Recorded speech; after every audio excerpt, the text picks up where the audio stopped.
My name is Jose Melendrez, Jose Luis Melendrez, if I say it in Spanish, which my wife loves for me to say that. I am the Assistant Vice President for the Office of Diversity and Inclusion at the University of Nevada, Las Vegas. So I was given an incredible opportunity to come and work in student diversity, which is in student affairs, my previous position, and with some incredible staff members, and we did some good things to get multicultural programming on the map, as well as international student programming, getting it all on the map. But our community partnerships were key in making that happen and bringing that about. And back then, 3 years ago, our current president, President Ashley, said, "Okay, we're going to have a multicultural center." Well, 2 weeks ago, we opened it. And I'm now, you're sitting in it. It's exciting because it's a relatively new position for the university. The office itself, diversity and inclusion, is only about a year and a half old, and so it's new to UNLV. It's new to the community, but I'm proud of it because in the very short time frame, I think it's starting to make an immediate impact around the area of diversity and inclusion. We like to pride ourselves that we serve 4 areas, and that's faculty, staff, students, and community. We see ourselves as a big part of the community in Southern Nevada and Nevada as a whole. The reason this office exists in Las Vegas at the UNLV is because of student activism that goes all the way back to 1967. Again, this topic of this is community. We definitely see ourselves as a key player with our community partners because, again, in my understanding of our history, it is directly because of our Black and Latino leadership in this community that this office exists now. I moved to Las Vegas, Nevada in 1990 from San Diego, California. So I was actually a construction worker. I moved to Las Vegas for construction work. I had dropped out of school because my dad had gotten sick, and I had gone back to work full time and was making good money here in construction in Las Vegas in the early 90s. It was a great time to be here. And after my dad got better and kind of came back into the workforce as an immigrant from Mexico and came to the United States when he was 14, started coming and working odd jobs or whatever, and then made it his world here in the United States. I'm very much aware of the opportunities that he created for us by choosing to stay in the United States and what it meant to have been born in the United States versus been born in Mexico. My dad came back to work, and in '92 he said to me, and the way he had this hard, raspy voice, "Mijo, it would mean a lot to me if you went back to school and you were the first one in our family to graduate with a degree." And so I walked up right here, political science department, went into the advisor's office and said, "Yeah, trying to come back to school. What does that look like? I know I'm going to have to repeat some classes and all this stuff." And the person looked at my transcripts and, "Yeah, you need 30 credits and you can graduate with your degree." Like, 30 credits, that's it? And he's like, "Yeah, to cherish the time that you have with the people you love, because you never know when your time is up." And that was kind of, my dad lived for every day. If I can live half the life that he had and what he gave to his family, I'd consider myself a successful person.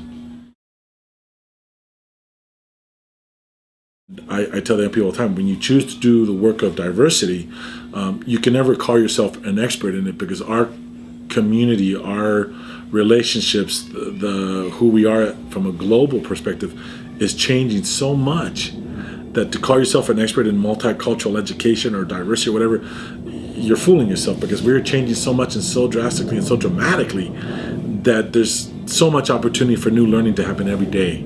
And I think that also makes my field exciting, because there is that, you're constantly growing, you're constantly learning. And so to be able to be in that field, both as a professional and I guess as a lifelong student of that, I'm having an incredible experience. And again, that I'm able to translate it into working with young people, I think I've got the best job in the world. One way that we intentionally reach out to our community partners and establishing these networks and these relationships is because we need their help. So there's always been plenty of issues to take on, and one way of addressing those issues is that you have a coalition of community leaders who constantly are taking on those issues. They're constantly asking the questions that have to be asked. So what are you doing for, back in those days, what are you doing for Latino students? What are you doing to ensure that they have the best education possible? Why aren't there more people that look like us in the higher levels of administration? Why aren't there more faculty who look like us? Because we know, the research tells you, that students who can identify with their professors are going to be more successful. Students who have those resources in terms of an ethnic studies program, in terms of a multicultural center, in terms of a division committed to diversity and inclusion, are going to be more successful. And one of the young people called me out on it. So you went off to this big fancy university. Now you're back here at this university. So what was the big thing you learned? And, young people can be brutally honest. And I was like, wow, okay. I said, probably for me. And he, stopped me right there. I said, well, when I left, you would have known me as a Chicano or a Latino activist. I said, on behalf of young people in education, that was my focus. I said, I come back to you now, 7 years later, as a person of color, understanding that it doesn't matter what your background, what your ethnicity, what your orientation is. The issues that impact our community impact all of us. But I tell all young people all the time, but you have to get the education, because no matter how you get there, whoever opens the door for you, do you have the skill set to stay there when that door is open for you? Nothing wrong with those jobs. A job is a job. If you need to work, you work. You do what you got to do to survive. But if you have the opportunity for a better life because you're willing to invest in yourself to get that education, and you know that that's going to lead to better jobs where you can do more for yourself and your family, what path do you want to take? When the time comes for each person, you still have, you as an individual still have to make the decision, the path that you're going to take. Again, our role is, can we provide them with those choices and the skills that they need to make those choices? As a Chicano, a Latino, and how I identify now as a person of color in this country, I think it's huge for the kind of work that we do, for the commitment that we make to the communities that we serve. And I think I'm proud to say that UNLV, as a university based in an urban environment, I think is starting to go in that direction of what it means to have a true collaboration between an elite up-and-coming university and the community that it serves. From my perspective, we have a responsibility to step up and provide leadership in those areas, considering that we have a bunch of experts on our campus who can do that.